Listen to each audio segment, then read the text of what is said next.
En México subió por tercera quincena consecutiva y alcanzó 3.74 en la segunda mitad de septiembre. Bueno, en la primera mitad fue lo que lo alcanzó, estamos en la segunda mitad. Aunque el dato está por debajo de lo que esperaban los analistas, volvió a encender las alertas económicas. El principal impulso al alza vino del regreso a clases. Más de 34 millones de estudiantes regresaron a las aulas y con ellos también subieron los precios de servicios educativos, útiles escolares y alimentos preparados fuera del hogar. Mientras tanto, la inflación subyacente sigue elevada y la no subyacente muestra señales de aceleración con este panorama.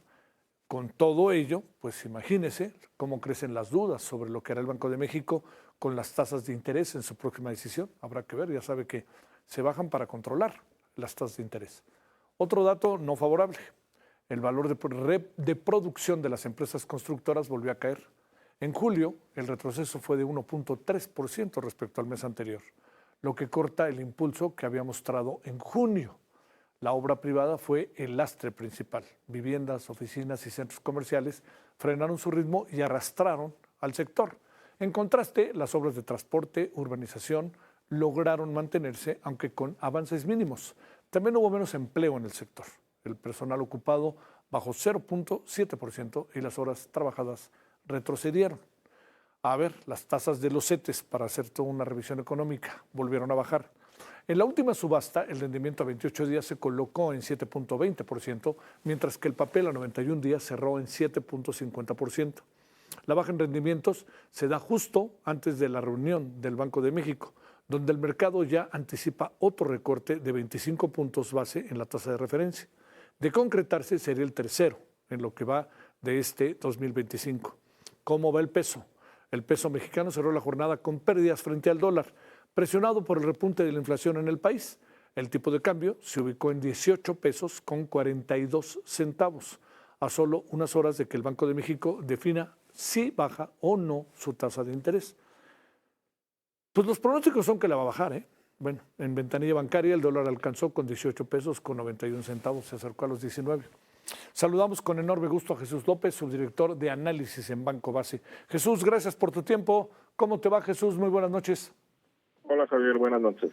A ver, con todo este panorama que planteamos, ¿cuáles son las principales observaciones que hay que atender? Empezando por el tema de la inflación, Jesús. Bueno, como bien comentas, sí hay un repunte de la inflación durante las últimas quincenas, alcanzando el 3.74 anual en la primera quincena de septiembre. Y parte de esto sí tiene que ver con el regreso a clases, pero yo haría el hincapié en que el regreso a clases, el efecto sobre todo en el componente de servicios, y ahí no es donde se concentra la mayor parte de las presiones. De hecho, la inflación de servicios, la tasa anual se ubica en 4.32%, que se ha desacelerado ya durante varias quincenas consecutivas. En cambio, el componente de mercancías, pues ahí hay una aceleración importante, en específico a mercancías alimenticias, que ya alcanzó tasas pues cercanas al 5.3% anual. Son tasas que no se veían desde principios del año pasado, desde el 2024, y pues esto sí está incidiendo bastante en el componente subyacente, que es el que determina cuál es la trayectoria de la inflación general en largo plazo. Entonces, inflación general, pues sí, se ha acelerado cerca del 3.5% el mes pasado hasta 3.74%, y muy probablemente, lo que estamos nosotros estimando en Banco Base es que se vaya por arriba del 4% hacia finales del año, hacia el 4.1%. Importante, mucho se dice, oye, es que la inflación como que ya se había estabilizado en meses pasados. A ver, el objetivo del Banco de México no es un rango, el objetivo es puntual y es 3%. Entonces, ahorita, solamente la señal que da el Banco de México si recorta la tasa de interés, pues es que no es tan prioritario ese objetivo, el 3%. Como quiera, aunque nosotros creemos que lo que debería hacer el Banco de México es hacer una pausa en el ciclo de recortes, pues lo que esperamos es que de cualquier forma mañana recorte la tasa de interés 25 puntos base hacia el 7.5%. A ver, Jesús, una de las cosas que, como para atender, se ha hablado mucho de que este trimestre no le ha ido muy bien a la economía mexicana, que ha quedado con una tasa de crecimiento incluso cero, pero se habla de que hacia final del año, dice el Fondo Monetario Internacional, que alcanzaremos el 1%, y no sé qué vaya a decir mañana el Banco de México, en una de esas también nos dice que 1%. Bueno, Banco de México yo creo que va a respaldar el recorte precisamente en la desaceleración de la actividad económica. Ese es uno de los argumentos. Ajá. Que la actividad económica al estar débil, pues obviamente genera condiciones de holgura sobre los precios y eso pues evita que la inflación siga subiendo. Pero bueno, lo que estamos viendo en la práctica es que la inflación como quiera se ha acelerado. Sí. Eso sí, hablando del crecimiento económico, es correcto lo que señalas, hay una desaceleración importante. De hecho, los datos más recientes del indicador de actividad, el indicador global de actividad económica y el indicador oportuno de actividad económica que busca adelantar el día, apuntan a que muy probablemente en el tercer trimestre el PIB puede mostrar una contracción trimestral. Pero bueno, no nos dejemos engañar, no porque haya una contracción trimestral del PIB quiere decir que no va a haber inflación. Claro. La inflación puede provenir de otro tipo de choques. Ahora, la pregunta es, en este sentido, Jesús, ¿tú mantienes esta idea del Banco de México, del Fondo Monetario Internacional, de que podamos crecer 1% anual? No, nuestra expectativa de crecimiento la hemos mantenido sin cambios de varios meses. Estamos esperando un crecimiento al cierre del año cercano al 0.4%. Está por debajo. De hecho, Banco de México tiene una expectativa más alta, cerca del 0.6%.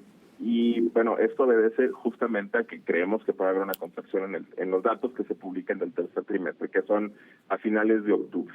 Híjole, oye, suena fuerte ese 0.4 cuando hablan el 1 y incluso la presidenta llegó a hablar del 1.2%, Jesús. Sí, te digo, también hay que tener en consideración, 1% no es un buen dato de crecimiento. Claro, al final estamos hablando de medio punto nada más de diferencia y seguiría siendo un crecimiento bastante bajo comparado con años anteriores. Entonces, la economía necesita crecer a tasas por arriba del 3-4%, el crecimiento potencial sí es mucho más elevado. Entonces, sí estamos hablando de que estamos en un estancamiento bastante severo. Híjole, pues los números acá andan diciendo otra cosa. A ver, te pregunto, ¿qué le va a pasar bajo esta perspectiva con un presupuesto que es un cuanto tanto estacional, Jesús? O sea, no se mueve mucho del pasado presupuesto y se mueve mucho en función de mantener muchos de los programas, pero muy poco de pensamiento de proyección. Bueno, el presupuesto, creo que ya lo hemos comentado antes, ¿sí? El presupuesto justamente está procurando evitar un incremento del déficit, eso es a través de un control del gasto. Este año mucho se ha visto de control del gasto en infraestructura para evitar justamente que la deuda siga creciendo. Pero pues están atados, ¿no? Tienen las manos amarradas porque por otro lado pues no pueden abandonar los programas sociales, entonces tampoco tienen mucho espacio para gastar. Y el impacto se ha visto justamente en la inversión, y en específico la inversión en construcción. Hace un momento comentabas los datos más recientes de construcción muestran un deterioro. Si nos fijamos en la imagen del todo el año, no nada más los del último mes, pues vamos a dar cuenta que la gran caída está en la construcción de contratistas del sector público, que trae una caída por ahí arriba del 37%. Y eso pues tiene que ver justamente con los recortes del sector público. Hace tiempo que el dólar no se acercaba un poquito a los 19 pesos. ¿Qué piensas de esto, Jesús? Dólar débil. Estamos viendo un dólar bastante débil en un contexto en el que la Reserva Federal probablemente va a seguir recortando las tasas de interés. Ya reanudó su ciclo la semana pasada. Y lo que ha estado detrás de esto es es la publicación de indicadores negativos del mercado laboral. Hoy, en específico hoy, vimos un fortalecimiento del dólar, un rebote. ¿Qué está detrás de ese rebote? Bueno, varios miembros de la FED por ahí comentaron que hay que ser cautelosos con los recortes, eso ajustó un poco la especulación, y también ahorita se está viendo en Estados Unidos si hay o no un cierre del gobierno, no se ponen de acuerdo para pasar una ley de gasto de corto plazo, y eso obviamente pues genera miedo, genera nerviosismo, ¿no? Por el impacto económico que eso pueda tener, y bueno, pues eso es lo que estamos viendo en el corto plazo, ¿no? Un dólar fuerte. Pero no, el movimiento del tipo de cambio de al alza, la verdad es que es más que nada por factores externos y un dólar que pues, se corrige en el corto plazo.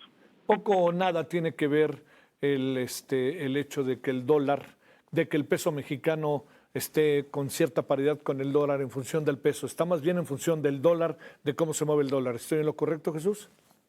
Sí, es correcto. Okay. O sea, lo que está moviendo ahorita el tipo de cambio, lo que lo está manteniendo en niveles no vistos ya en varios meses, niveles bajos, es un dólar débil. Es un dólar débil. A ver, la última cuestión. Empezamos a ver con claridad que empiezan a bajar las remesas, Jesús. A ver, ahí qué variable hay, porque como sea las remesas eran un factor que incluso podría empujarte el PIB.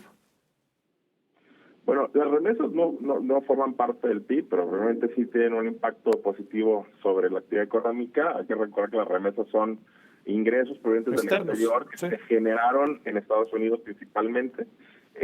Y bueno, ahí lo que estamos viendo es lo que comentas. Hay una caída importante en meses recientes de las remesas, pero bueno, se dan un par de fenómenos en conjunto. Uno, el número de operaciones de remesas ha caído de forma significativa. Eso es principalmente por la política migratoria de la administración de Donald Trump. O sea, la gente tiene miedo a salir. No es que estén cayendo el monto de la remesa promedio, es que está ahora sí que menos gente enviando remesas, ¿no? Claro. Claro. Y eso pues le pega obviamente al monto total ya en dólares. Y el otro efecto tiene que ver con el tipo de cambio. El peso se había depreciado de forma importante el año pasado, después de las elecciones aquí en México, y esa depreciación pues tuvo un efecto positivo sobre el poder adquisitivo de las remesas. Al convertirlo a pesos, pues esos dólares pueden comprar más. Entonces, hubo varios meses que ese poder adquisitivo pues mostró crecimiento a tasa anual, pero ese ya se desvaneció. Justamente el peso se ha apreciado de forma importante este año, y a eso le sumamos la caída de las remesas que ya comentamos. Entonces, pues ya el poder adquisitivo de las remesas lleva un par de meses de caída. Esas remesas ya no pueden comprar, compran menos que hace un año, y muy probablemente es lo que vamos a seguir viendo el resto del año y los primeros meses del 2026. Y bueno, ¿cuánto va a durar esto? Dependerá principalmente de qué tan dura sea la política migratoria de Estados Unidos. Nomás para cerrar, 0.4 calculan, pronostican ustedes de crecimiento anual. Sí, por ahora 0.4%. Y bueno, pues yo creo que va a ser clave la publicación del PIB del tercer trimestre. Si por algún motivo hay revisiones al alza en los datos y se publica un crecimiento, claro, sí, que no sea contracción, pues habrá que revisar esa expectativa. Pero por lo pronto la mantenemos en 0.4. Bueno, oye, bueno, y como sea, no fue, este trimestre no está siendo un buen trimestre, ¿no? Y la otra pregunta la penúltima pregunta que te hago, ¿es preocupante lo que pasa con la inflación o tiene cierta lógica, Jesús? Bueno, tiene cierta lógica en que ya hay un efecto de base de comparación por ahí en parte de este rebote. Hay que recordar que apenas el mes de junio la inflación todavía estaba arriba del 4%. Entonces, no estamos viendo que se esté descontrolando o disparando. Simplemente no estamos convergiendo al objetivo del 3%, ¿no? Y en ese contexto, el Banco de México debería ser más cauteloso y enviar una señal de que pues todavía no es momento de una tasa de interés neutral, ¿no? Todavía hay que mantener un poco de restricción monetaria. Sale. Bueno, pues Jesús López, subdirector de análisis de Banco Base. Gracias, Jesús, que estuviste con nosotros. Buenas noches. Gracias, Javier. Buenas noches.